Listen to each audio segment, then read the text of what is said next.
Bienvenue chers apprenants, c'est toujours un plaisir de vous recevoir dans la salle des professeurs de la télévision Futurs Médias et rassurez-vous, vous êtes toujours dans la salle des profs, le dispositif a certes changé, Corona oblige, mais bon, installez-vous confortablement, les professeurs sont bien là aujourd'hui encore pour vous accompagner afin de maintenir le contact avec l'école, de maintenir le contact avec l'enseignement, mais aussi de maintenir le contact avec vos enseignants. Rassurez-vous, la salle des profs c'est encore là, même si le dispositif a changé, docteur Massamba, Corona oblige, on imagine. Oui, bonjour Aïssatou, bonjour inspecteur, bonjour à tous ceux qui nous regardent. C'est vrai que nous avons aujourd'hui une salle des profs aménagée en salle des profs et en antichambre de la salle des profs. Donc du coup, on a le maître intervenant et qui est là in situ avec nous et dans l'antichambre.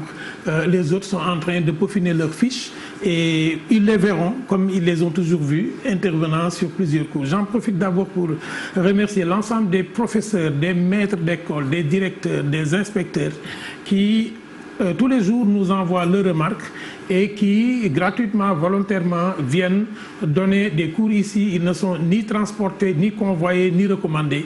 Ils viennent de leur propre gré et c'est cela notre éthique et notre philosophie. S'engager parce que les médecins à la retraite sont dans les hôpitaux, les pompiers à la retraite sont prêts à aller dans les casernes, les policiers sont consignés. Les enseignants du Sénégal, eux, se sont autoconsignés pour venir participer à l'effort de guerre contre le Covid-19. Je pense que vous l'avez bien dit, docteur Massamba, tout le monde est au garde à vous, finalement. Oui, nous, on est au garde à vous, on n'a jamais été au repos, les enseignants.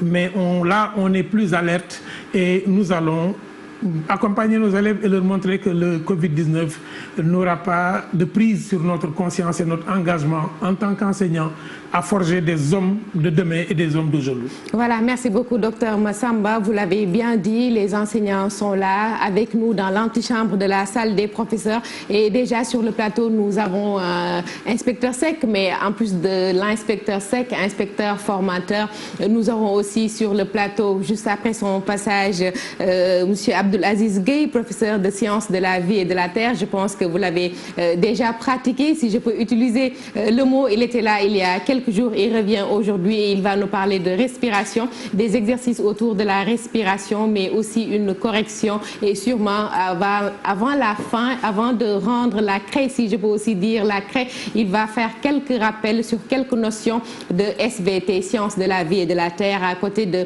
monsieur Abdelaziz Gueye, il y aura aussi monsieur Mboup qui nous vient de Kaffrine, cher Mboup, professeur de français. Il a bien voulu faire le déplacement très généreux de sa part et aujourd'hui il nous fera un cours autour de l'étranger d'Albert Camus. Mais en attendant, nous donnons la parole à inspecteur sec, inspecteur toujours lui aussi au garde à vous. Merci d'avoir répondu à l'invitation et de répondre toujours. Merci pour votre engagement, pour votre détermination, mais aussi votre abnégation. En tout cas, la salle des professeurs, les apprenants vous disent mille merci.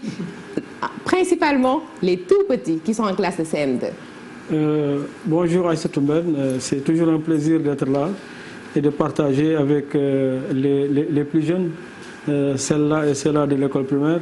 Et remercier aussi encore une fois de plus l'éminent professeur, le docteur Massamba. Et je suis sûr que je ne suis pas le seul à le faire, parce qu'il est bien aimé des Sénégalais, notamment des grandes personnes et des jeunes qui sont consciencieux en fait, du développement et de la citoyenneté. Et ceci étant dit, nous recevons beaucoup de retours, comme il l'a dit, et j'en profite d'aller jusqu'à Medina Yoro Fula, à Mifoué, ou Hassan Lo, que je salue au passage, qui est un inspecteur chargé de l'enseignement arabe, mais qui suit, et qui disait à quand l'arabe. Je dis que c'est déjà fait. Donc Hassan, revoyez au niveau de la salle des profs, notamment au niveau de YouTube. Et aussi un autre qui est à Goudomp, qui s'appelle Amadou Fall, qui suit. Donc voilà ce que j'avais à dire. Ça fait plaisir. Et nous sommes toujours là, Inch'Allah. Oui, toujours là au service des apprenants, toujours là au service des tout-petits. Et aujourd'hui, nous allons voir la correction avec la dictée d'hier, la dictée truffée de fautes, si je peux dire comme ça. D'accord, à vous le tableau, s'il vous plaît. L'inspecteur Damsek, formateur, inspecteur de l'éducation élémentaire. D'abord, une correction de la dictée d'hier, s'il vous plaît. Voilà, merci. Comme vous l'avez dit, une dictée truffée de fautes ou bien une dictée à trous, c'est selon, comme dit souvent le professeur Massamba. Voilà donc la dictée, chers enfants, chers élèves, il y avait des fautes, il y en avait une dizaine. Et voici la correction. Dansou aimait beaucoup les oiseaux, donc aimer c'est AIT et non pas AIS. Parce que ici, Dansou, ce n'est pas une faute, ça a été souligné, mais c'est la machine. Aimer AIT parce que Dansou, c'est la troisième personne du singulier. Beaucoup, les oiseaux, terminaison de beaucoup, P, oiseau X. Sa distraction favorite était de les dénicher et de les mettre en cage. Et là, il y avait un cas. Parce que souvent, avec maintenant les textos et les SMS, on a tendance, partout où on entend que, à mettre un cas. Et là, donc, il y a un C. Cage, c'est écrit C-A-G-E, comme vous pouvez le voir sur l'écran. Un jour, au hasard d'une promenade, hasard, terminaison, D. Il faudra bien retenir ça. Hasard, c'est écrit avec D. D'une promenade, vous pouvez dire promenade, parce que souvent, par interférence linguistique, certains enfants peuvent penser promenade, mais on écrit promenade. Il découvrit, IT, passé simple, un ni, terminaison, D, au fait d'un vieux manguier. Et fait ici, j'en profite pour dire que ça signifie sommet. Fait, F-A-I, accent circonflexe, T-E. Donc au sommet d'un vieux manguier. Deux de ses amis l'accompagnaient. Le C là, c'est un C possessif. Ce sont les amis de qui? Les amis de Dansou. Donc si le C appartient à celui qui parle, le C s'écrit S-E-S et non pas C-E-S comme un démonstratif. Deux de ses amis l'accompagnaient, accompagnaient A-I-E-N-T. Imparfait de l'indicatif, troisième personne du pluriel. Voilà donc, je pense qu'il y en a qui ont fait 0 faute, comme disait Aïssatou Men. Il y a d'autres peut-être qui ont fait 1 ou 2, mais toujours est-il que reprenez encore ce texte. Pour celles et ceux qui ont fait plus de 2 fautes, reprenez avec maman, avec grand frère, avec grande sœur, reprenez la dictée jusqu'à ce que vous fassiez 0 faute. C'est ce que je vous conseille. Maintenant, pour le titre, afin que ça ne déroute pas les petits du CM2, parce que souvent le titre doit être à l'intérieur du texte. Donc quand on leur dit une promenade qui finit mal et que dans le texte, il n'y a rien dans la promenade qui finit mal, cela peut en fait les dérouter. Ce texte a été coupé, d'accord, parce qu'à la fin de ce texte, ou bien dans ce texte, Dansou est monté sur le manguier, il a vu le nid dont on parlait, il s'est saisi du nid, pensant qu'il y avait des œufs d'oiseaux, et quelque chose sortit et s'enroula autour de son bras. Et quelle est cette chose-là qui est sortie? À partir de s'enroula autour du bras du petit chasseur qui est Dansou, vous allez me dire à côté, ah voilà, il y a quelqu'un qui a trouvé. C'est un serpent, effectivement. Donc, il sortit du nid et s'enroula autour du bras du petit chasseur qui est Dansou. C'est pourquoi le texte s'appelle « Une promenade qui finit mal ». Parce qu'ils étaient sortis se promener et vous voyez ce qui est arrivé. Et naturellement, Dansou a dû dégringoler, tomber. Mais quand même, il y a eu plus de peur que de mal. Voilà donc, et c'est tout. Je pense qu'ils peuvent imaginer la suite sous forme de rédaction. Voilà. Parce que, comme je vous l'ai dit, nous sommes en train de les préparer à la production d'écrit. Donc tout ce que nous sommes en train de faire en amont, vous le verrez quand nous serons dans le texte qu'ils vont produire, que tous ces éléments-là vont concourir.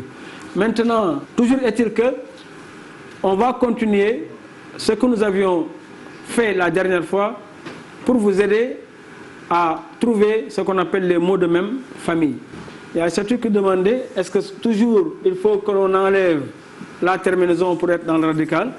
Vous voyez ici, quand nous sommes dans le participe, vous voyez, si on dit à l'élève qu'il faut toujours enlever la terminaison, il peut être dérouté à ce niveau. Pensant que surpris n'est pas un mot de même famille. Parce que quand on est dans le contexte de prendre, l'infinitif c'est prendre, mais le participe, nous sommes à surpris. D'accord? Voilà. Maintenant, vous avez les 2 radicaux ici, du verbe ou du mot. Donc à chaque fois que vous avez un mot dans une dictée, au niveau des questions, on vous dit donner 2 mots de même famille que le mot prendre, vous avez la possibilité de faire un préfixe ou de mettre le suffixe. Et ici, vous avez les possibilités re, sur et ap. D'accord? Quand j'ai sur et prend, est-ce que j'ajoute en ou est-ce que j'ajoute dre? Donc je peux avoir sur, prenant. Je peux avoir aussi sur, prendre. Et je suis dans le radical prend ou pris. Je peux avoir ici, on a un me, mais c'est avec accent. Quand on veut faire méprendre, se méprendre. Et cela va vous amener, si certains mots vous posent des problèmes, d'aller vers le dictionnaire, c'est ça. Reprendre. Reprendre. Surpris. Repris. Apprendre. Apprenant. Vous voyez? Donc, si vous êtes habitué à faire cela, vous n'aurez presque plus de problème pour faire ce qu'on appelle les mots de même famille. Parce que la famille, je l'ai dit l'autre fois, c'est le papa, la maman et ceux qui sont autour. Maintenant, quand nous parlons de la famille au sens européen du terme, parce qu'aujourd'hui nous apprenons le français, la famille c'est papa, maman et les enfants de papa et de maman. Ici la famille c'est quoi? C'est le radical.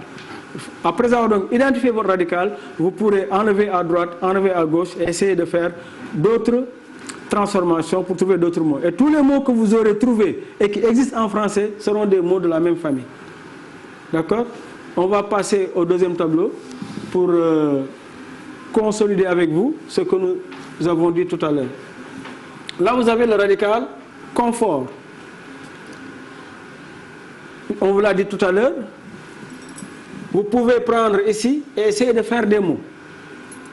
Comme ce n'est pas sous forme d'exercice, vous avez déjà tous les mots qui existent. On aurait pu vous proposer cela et vous dire de trouver. Et puisque on est là pour renforcer, donc nous vous donnons l'ensemble des mots. Et vous pourrez enlever confort, mettre ici port, P-O-R-T, du verbe porter. Vous pourrez avoir report, portable, porteur, supporter, supportable, etc. Donc là, nous sommes à confort. Quand vous êtes dans un et confort, vous êtes dans inconfort. C'est un mot qui existe et vous pouvez l'avoir. Inconfortable. Ici. Comment est formé le mot inconfortable? Qui va répondre?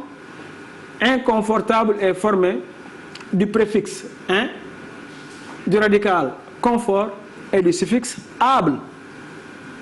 C'est la même chose pour le reste. Et vous pourrez avoir inconfortable, réconfortant, réconfort, confortable, confortablement, inconfort et notamment le radical qui est confort. Et l'ensemble de ces mots sont appelés mots de même famille.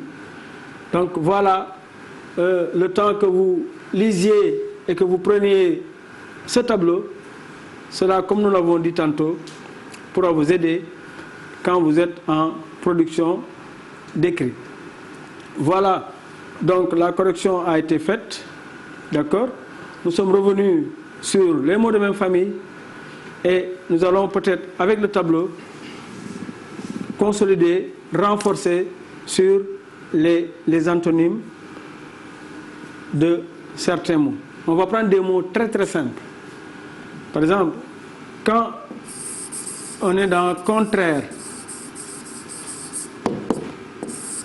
ou bien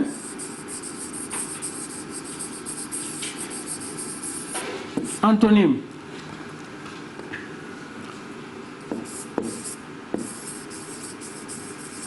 Le jour, contraire. Ah, merci, je vois un élève du C2 qui répond là-bas. On peut avoir la nuit. D'accord? On va rester toujours dans le sens sémantique. Quand on a clair, contraire, sombre.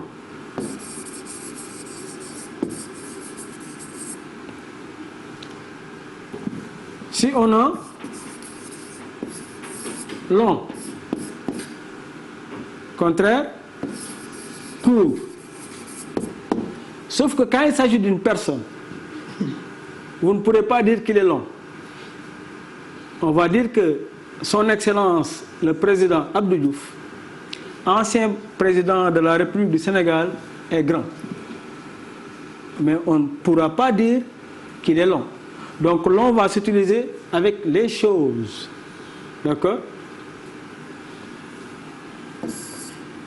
Donc en vocabulaire, au niveau du CM2, vous aurez toujours besoin, pour l'ensemble des mots que vous aurez à étudier, de voir d'abord le mot dans son contexte d'utilisation et de voir les différents emplois qu'il peut y avoir. Sinon, les sens que nous pouvons avoir. Vous pouvez avoir le sens, voilà, le sens propre et le sens figuré, exact. Et après cela, voir les expressions qui vont aller avec ce mot. C'est seulement à partir de ce moment que vous pourrez, quand on vous dira, par exemple, faites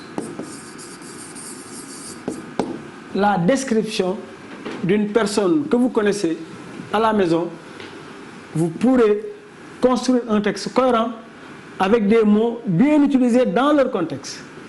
Mais si vous apprenez les mots comme ça dans le dictionnaire, on vous l'a dit la fois passée, les mots n'ont pas de signification, n'ont pas de sens. Les mots, en général, n'ont que des emplois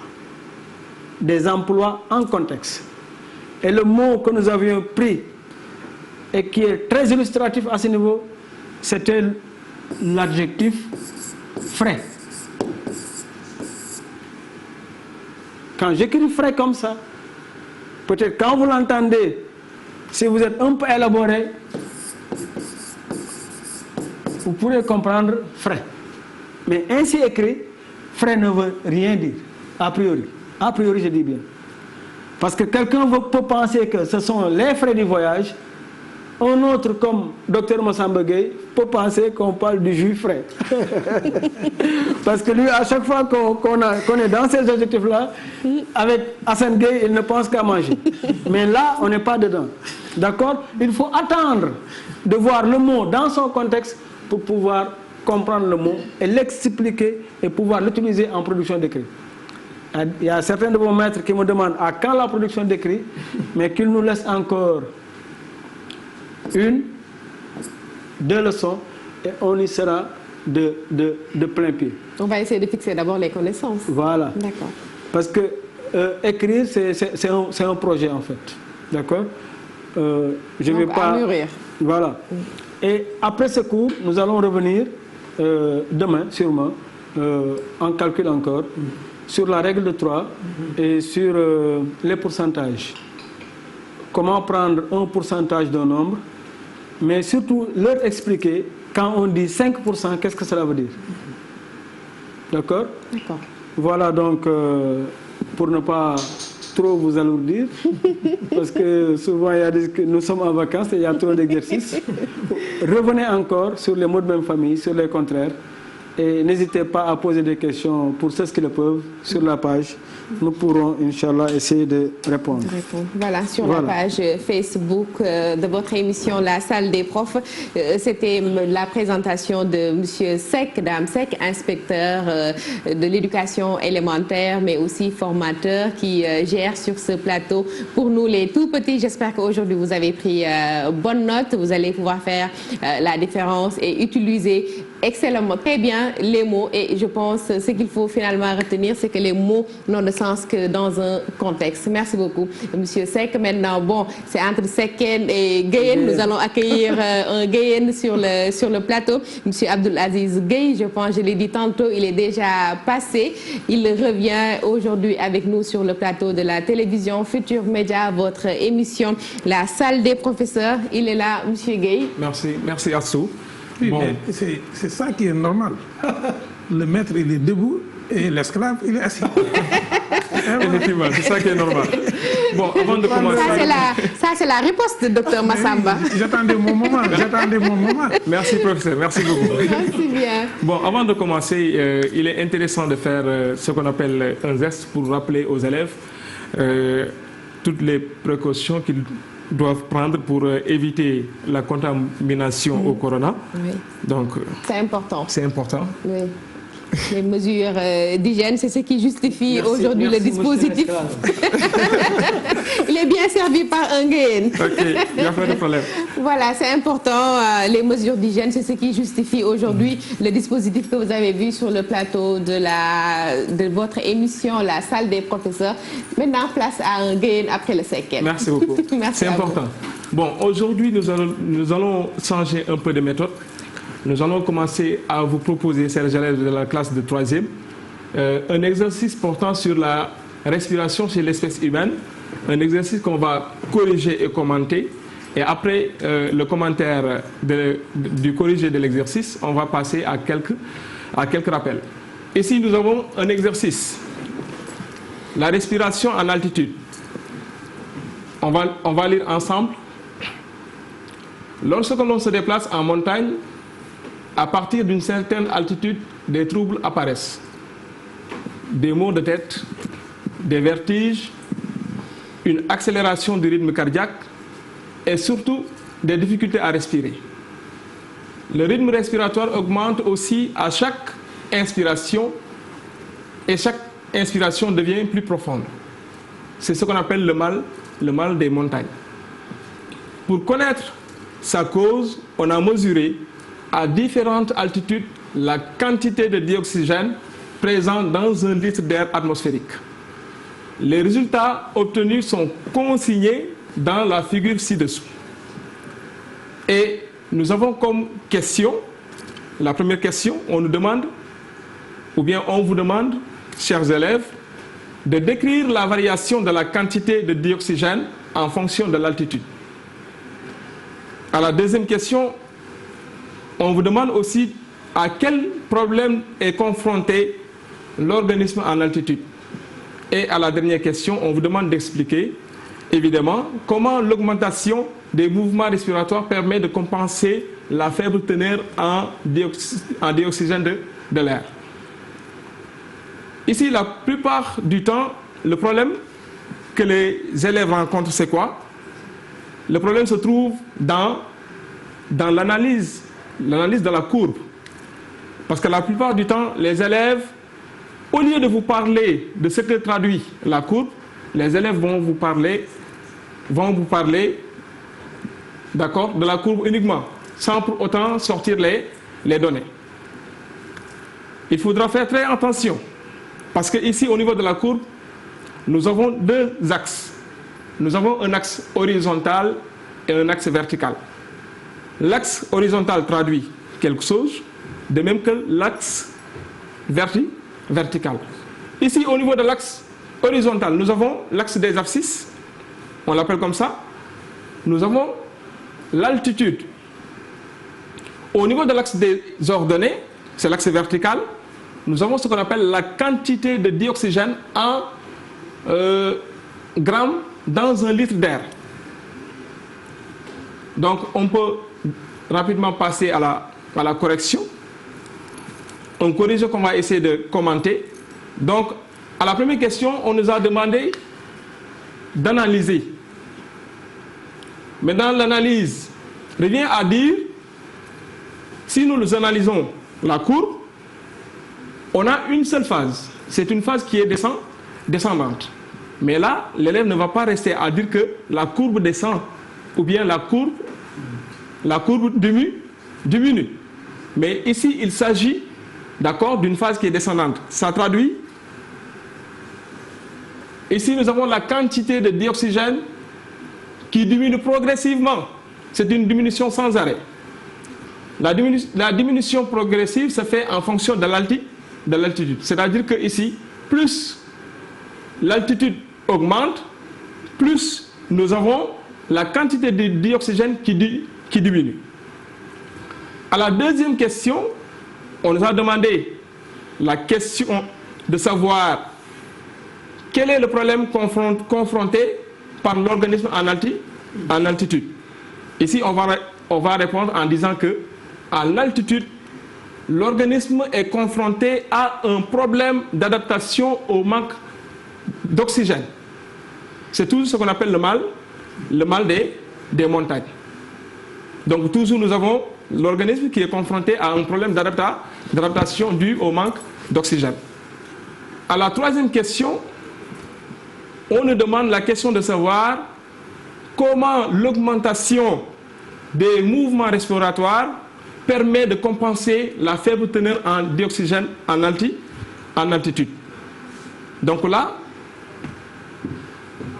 l'organisme qui est confronté à un problème d'adaptation dû au manque d'oxygène ne va pas rester comme ça. L'organisme va déclencher un mécanisme de régulation.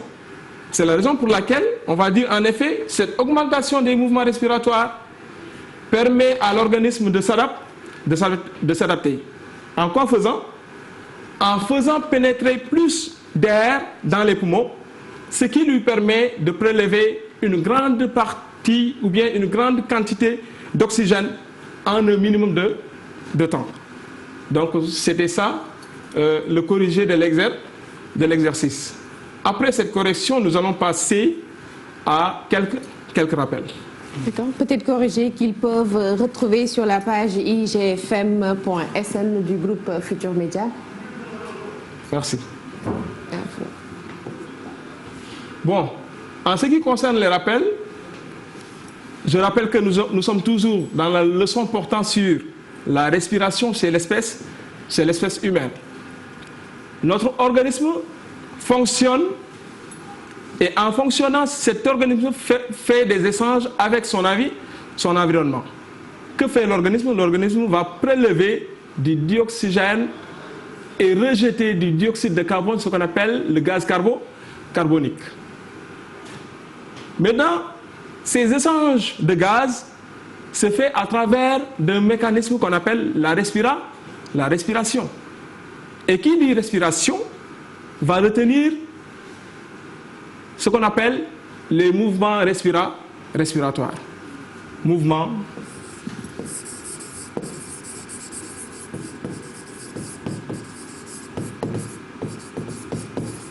respiratoires.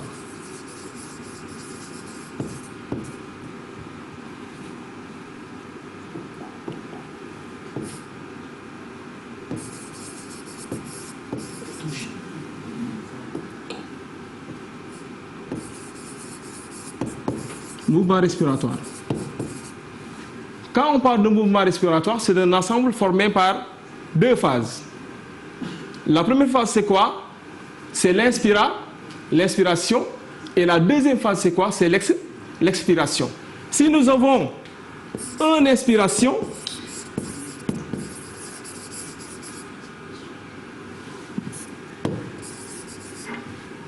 plus une expiration, nous avons ce qu'on appelle un mouvement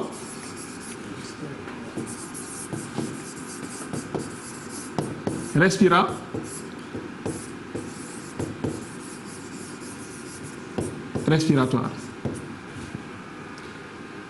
Dans un mouvement respiratoire, nous avons un premier temps qu'on appelle l'inspiration et un second temps qu'on appelle l'expiration. Maintenant, pour chaque phase, nous avons ce qu'on appelle une manifestation de l'appareil respiratoire. Au moment de l'inspiration, qu'est-ce qui va se passer? Au moment de l'inspiration, on a ce qu'on appelle une entrée d'air. L'air, ou bien de l'air entre dans les poumons. Et cet air qui entre dans les poumons va occasionner l'augmentation de la cage thoracique. Et ceci se manifeste par quoi? Par une augmentation du volume de la cage thoracique. Chers élèves, quand on vous demande qu'est-ce qui est responsable de cette augmentation de la cage thoracique, répondez en disant que l'augmentation du volume de la cage thoracique est due aux contractions des muscles intercostaux qui se trouvent entre les côtes. Ici, si on regarde bien, ici nous avons l'expiration, là nous avons l'expiration. Et ce que vous voyez en rose, d'accord, ce sont les poumons. Le poumon droit et le poumon gauche. Sous les deux poumons, nous avons une sorte de toile qui nous permet de séparer le thorax et l'abdomen. Le thorax, c'est la partie du ventre qui contient l'appareil respiratoire. Le ventre, c'est la partie du ventre où on va trouver les viscères, etc.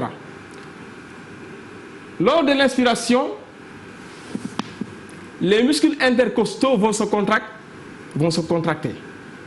Et en se contractant, les muscles vont augmenter le volume de la cage thoracique parce qu'il y a entrée d'air. Mais ici, on va dire que l'inspiration est un phénomène qui est actif. Pourquoi l'inspiration est un phénomène actif, chers élèves? Parce que l'inspiration demande de l'énergie. Parce que pour que les muscles puissent se contracter, il faut qu'il ait ce qu'on appelle de l'énergie. Sans énergie, les muscles intercostaux ne pourront pas se contracter. C'est la raison pour laquelle on dit que l'inspiration est un phénomène qui est actif. Revenons à l'expiration. L'expiration correspond à quoi? Correspond à une sortie d'air. L'air sort des poumons. Maintenant, l'air qui sort des poumons va occasionner ce qu'on appelle une diminution du volume de la cage thoracique. Et là-bas, au niveau de l'expiration, on va constater, d'accord, un abaissement, d'accord, du diaphragme. C'est ça qu'on appelle le diaphragme. Lors de l'inspiration, le diaphragme va baisser. Lors de l'expiration, le diaphragme va remonter. On ne va pas parler aussi de respiration sans pour autant parler de l'appareil qui est là. Cet appareil, vous reconnaissez, chers élèves. Cet appareil s'appelle l'appareil respiratoire. L'appareil respiratoire qui est composé de quoi? Appareil respiratoire qui est composé par deux éléments. Nous avons ce qu'on appelle les voies respiratoires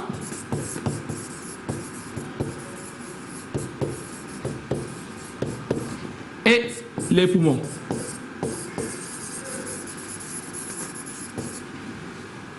Les voies respiratoires et les poumons. Ici, de là à là, nous avons ce qu'on appelle les voies respiratoires. Mais ce que vous voyez là, les deux lobes qui sont là, c'est ça qu'on appelle les poumons. Les voies respiratoires sont, chers élèves, on va citer les voies respiratoires, qui sont les conduits par lesquels l'air est acheminé. Nous avons les narines, qui se trouvent au niveau du nez. Nous avons les fosses nasales. Nous avons le pharynx. Nous avons le larynx. Nous avons la trachée artère. Nous avons les bronches. Et nous avons les bronchioles. Donc ce sont les éléments constituant les voies respiratoires. En plus de ces voies respiratoires, nous avons parlé des poumons, qui sont des organes qui sont spongieux et élastiques. Donc ce sont les deux lobes qui sont là. Donc chaque poumon est subdivisé en lobes. Le poumon droit est subdivisé en 3 lobes. Mais le poumon gauche est subdivisé en deux lobes. Chaque lobe aussi est également subdivisé en lobules pulmonaires. Au niveau de ces lobules pulmonaires, nous allons retrouver des sacs à air qu'on appelle des alvéoles pulmonaires. Donc l'ensemble de ces alvéoles pulmonaires vont constituer la surface d'échange, d'accord, entre le sang et les poumons. Maintenant, une fois que nous avons terminé de parler de l'appareil respiratoire, on va directement parler, d'accord, de ce qu'on appelle le transport des gaz respiratoires. En ce qui concerne le transport des gaz respiratoires, le transport se fait suivant 2 modules. Une première module ou bien une première forme qui est dite forme dissoute et une deuxième forme qui est dite forme combinée. Nous avons 2 gaz qui sont transportés lors de la respiration. Les 2 gaz sont le dioxygène et le gaz carbonique qu'on appelle le dioxyde de carbone. Maintenant, pour le transport de ces gaz, il y a un pigment qui va intervenir, qui joue un rôle très important. Et ce pigment-là sera à trouver dans les hématies. Les hématies sont les globules rouges. Maintenant, ces gaz peuvent être transportés sous forme dissoute. C'est-à-dire, ces gaz vont se mélanger avec le plasma sanguin. Avec le plasma sanguin. L'autre manière de transporter ces gaz, c'est quoi? C'est la forme combinée. C'est-à-dire que nous pouvons avoir le dioxygène qui va être combiné à l'hémoglobine, d'accord, pour former, d'accord, une molécule qu'on appelle HbO2, qui va permettre de transporter ce qu'on appelle le dioxygène de l'air jusqu'au niveau des cellules. Nous avons aussi l'hémoglobine qui va être combinée avec le dioxyde de carbone pour former une autre molécule qu'on appelle HbCO2. Donc toujours, d'accord, cette molécule va permettre le transport du CO2, d'accord, jusqu'au niveau des poumons pour être rejeté hors de l'organisme. Donc ici, cette molécule, on l'appelle oxyhémoglobine. HbCO2, c'est carbohémo, c'est ce qu'on appelle carbohémoglobine.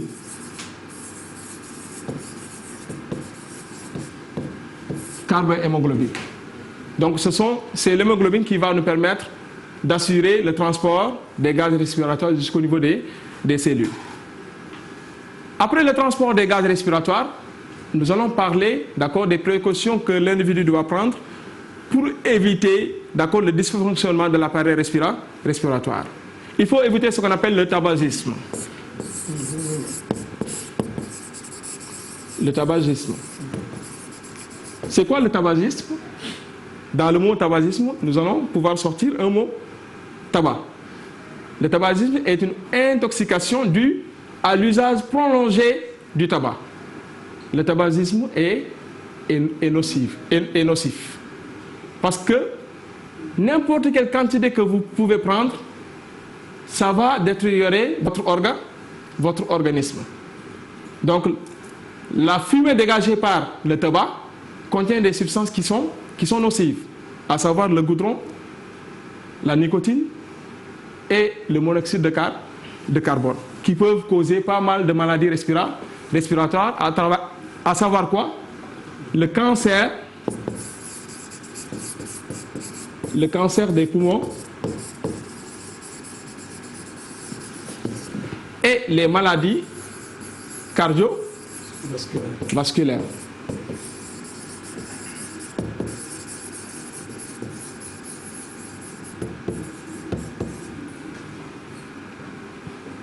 Maintenant, il faudra éviter aussi ce qu'on appelle la pollution atmosphérique, parce que ceci pourrait détériorer le fonctionnement de l'appareil respiratoire. Donc, professeur, c'était ça qu'on voulait présenter pour échanger un peu avec les élèves, surtout en cette période de coronavirus qui affecte les poumons. Merci beaucoup. Merci beaucoup, Monsieur Abdulaziz Gueye, professeur de SVT. Il est venu juste après inspecteur Seck et aujourd'hui, je pense, Dr Massamba, nous avons encore eu une belle leçon sur la respiration après la leçon de la dernière fois sur le rein.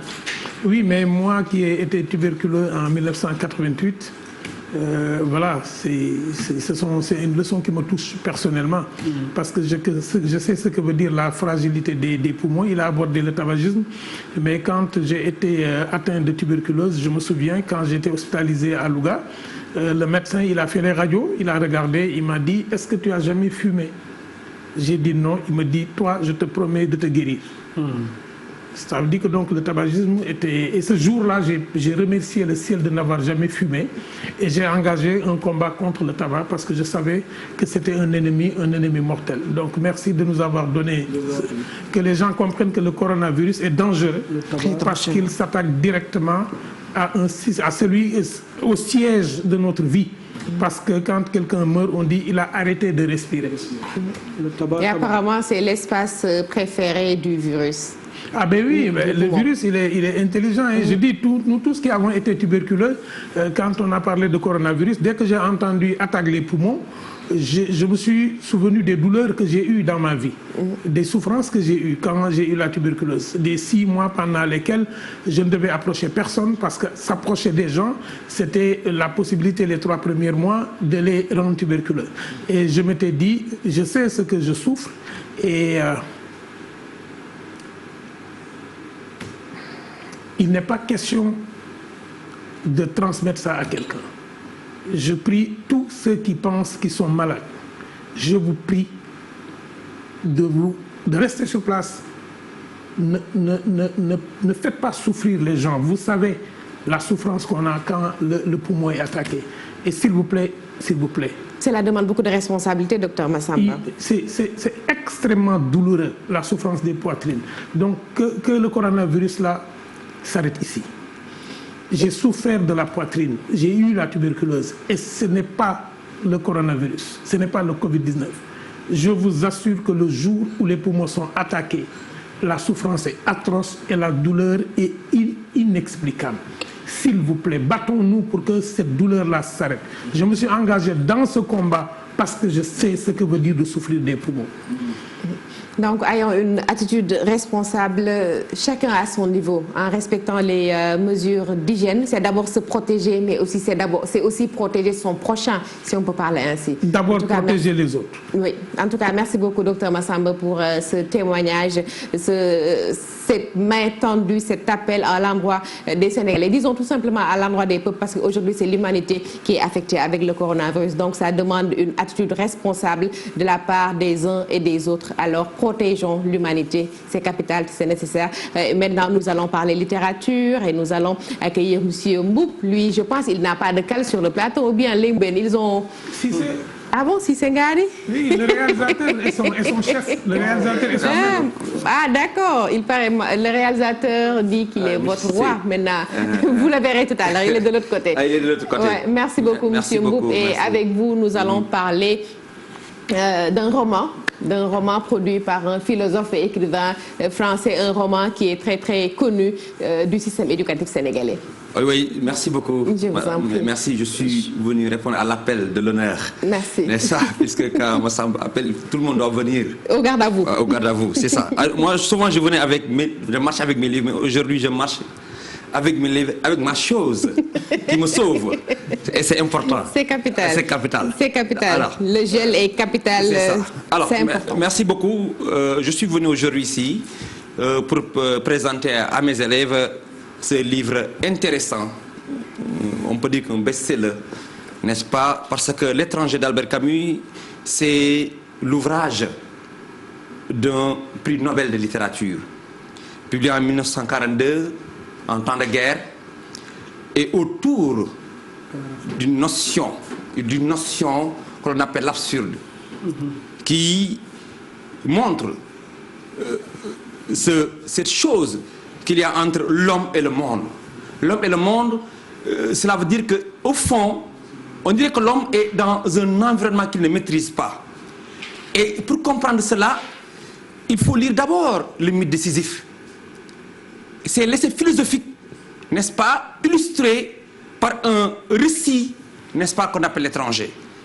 Et pour lire un ouvrage, je profite de cette occasion pour dire que lire un ouvrage, c'est d'abord faire comme ça.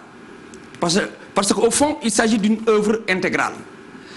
Quand il s'agit d'une œuvre intégrale, tu prends l'œuvre, comme ça. C'est ce qu'on appelle première page de couverture. Et sur la première page de couverture, tu vois le nom de l'auteur. Il s'appelle Albert Camus. Vous voyez le titre de l'ouvrage, L'étranger. C'est un titre qui accroche. Parce que quand on dit étranger, on n'a pas une idée claire de ce que l'on veut dire.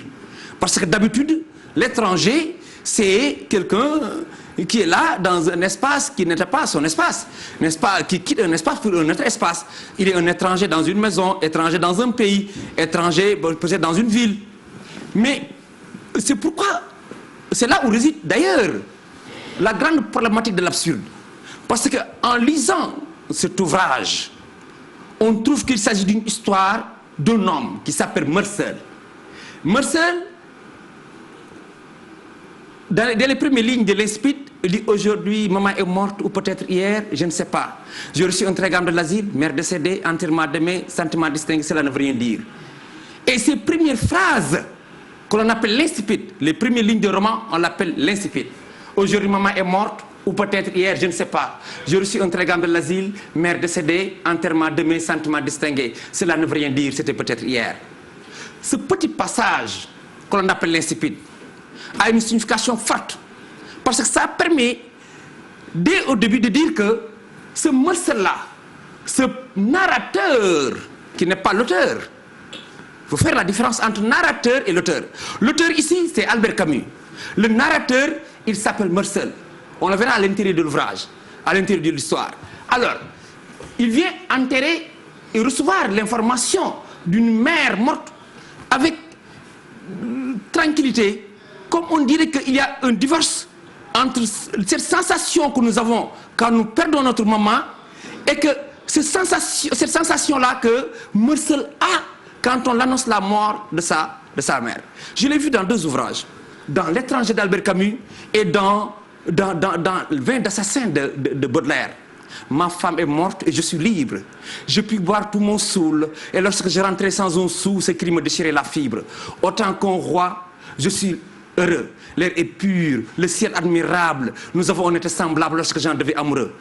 Et on comprend aisément que cette conception de Meursault, qui voit que sa mère est morte, il doit avoir un sentiment de souffrance après une douleur. Mais ce que l'on voit, c'est qu'au fond, après cette perte d'un être cher, on voit que véritablement, il n'y a pas véritablement un sentiment de déception, on ne voit pas véritablement une souffrance chez le poète. C'est le premier acte de l'absurde que l'on note dans cet ouvrage. Alors, l'ouvrage, on commence d'abord par vous faire l'histoire. L'histoire, c'est un homme qui s'appelle Meursault, à qui on a annoncé la mort de sa mère.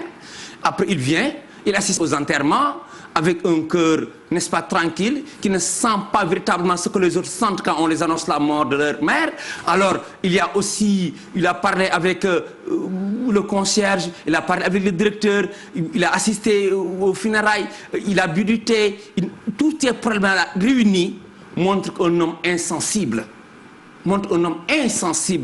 Alors, cette insensibilité-là, parce qu'après l'enterrement de sa mère, le dimanche, il a rencontré une jeune fille qui s'appelle Marie. On a baigné ensemble.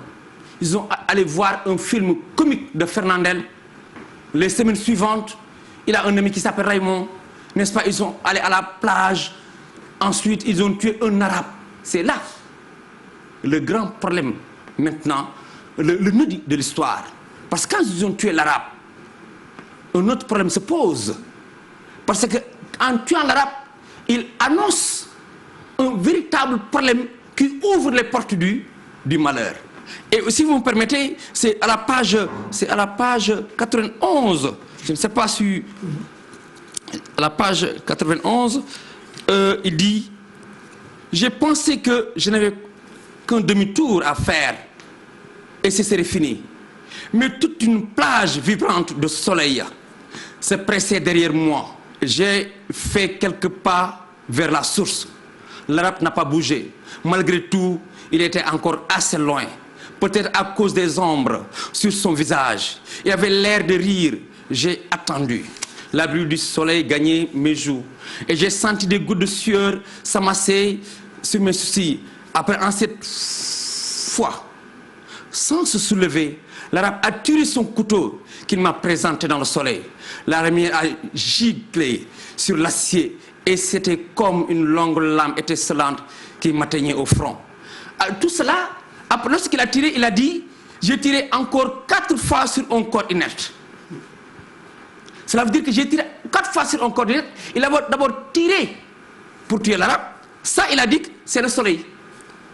La gâchette a cédé. J'ai touché le ventre poli de la grosse. Et c'est là, dans le bruit à la fois sec et assourdissant, que tout a commencé. Je secouais la sueur et le soleil. J'ai compris que j'avais détruit l'équilibre du jour. Le silence exceptionnel d'une plage où j'avais été heureux. Alors j'ai tiré encore 4 fois sur un corps inerte où les balles s'enfonçaient sans qu'il y parût. Et c'était comme 4 coups brefs que j'ai frappé sur la porte du malheur. Et vous comprenez aisément que là, Meursault, dans son attitude, a bouleversé l'espace, a bouleversé le temps et a bouleversé même la conception de la responsabilité que l'on doit définir sur l'attitude quand on prend une ambition ou l'intention de tirer. Alors, cette histoire se termine sur un jugement, un procès. Mais qu'est-ce qu'on voit? On nous présente un homme insensible, qui est dépourvu d'empathie, qui ne sent pas la souffrance des autres, qui ne juge pas et qui ne dit que la vérité, parce que c'est un homme sincère. C'est un homme qui n'a pas besoin, n'est-ce pas, de juger les autres, parce que ne juge pas, tu ne seras pas jugé. Mais ici, dans cet ouvrage, Meursault sera jugé. Et le procès, c'est entre un procureur et un avocat. On fait passer un à un, n'est-ce pas, ces passages entre la mort de sa mère et les coups de balle tirés. Sa mère est morte. Le passage du directeur, le passage du concierge, le passage de Pérez, qui était l'amant de sa mère, on peut dire. Ensuite, le passage de Marie, sa fiancée, n'est-ce pas? Le passage de Raymond, n'est-ce pas? Le passage du vieux Salomon. Tout le monde passe. Et Meursault, qui est le responsable, on dirait qu'il ne prend pas la parole. Donc, c'est la société qui juge maintenant. Et sous cet angle-là, Meursault ne prend pas la parole et il est jugé par l'action de la société, par le regard de la société. Un homme qui ne juge pas la société, mais il sera jugé par sa société. Et sous cet angle-là, Meursault devient le jouet même de son destin. Alors, c'est l'expression d'un fatum, parce que n'oubliez pas que nous sommes dans un environnement où on peut apprécier le comportement de Meursault à partir du fatum. Le fatum veut dire le dire des dieux. C'est ce que les musulmans appellent le kun fayakun, n'est-ce pas, la volonté divine. Parce que toujours, quand on lui pose la question à savoir pourquoi ceci, pourquoi cela, il dit c'est le hasard. Et le hasard, sous cet angle-là, est compris par la notion de destin ou de destinée.